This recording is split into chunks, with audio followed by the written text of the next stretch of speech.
Hello everybody, welcome to the colours of knowledge.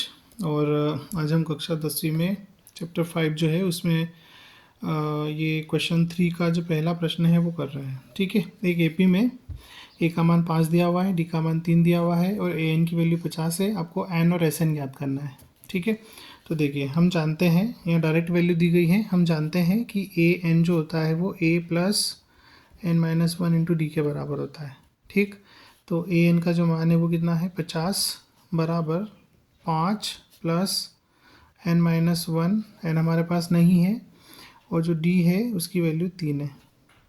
ठीक, अब 50 5 को यहाँ लाएंगे -5, एन माइनस 1 मल्टीप्लाई 3, 50 में से 5 घटाएंगे 45 और ये जो 3 है ये नीचे ले लेंगे। एन माइनस 1 यहाँ बच जाएगा, 3 से काटेंगे तो आएगा 15। तो 15 बराबर एन माइनस 1, 15 1 को यहाँ ले लेंगे पक्षांतर करके, तो 16 बराबर एन या एन बराबर क्या हो गया 16। ठीक है, ये एन का मान हो गया जो कि एक वैल्यू है जो आपको पता करनी थी। अब इसी में दूसरा जो प्रश्न है कि एस एन ज्ञात कीजिए, तो उसको भी हम करते हैं। अब देखिए जो एस एन होता है उसका सूत्र क्या है, एस एन बराबर एन बाई 2। और आपको पहला पद अंतिम पद दिया है तो आप सीधे ए प्लस ए एन ये सूत्र लगा देंगे।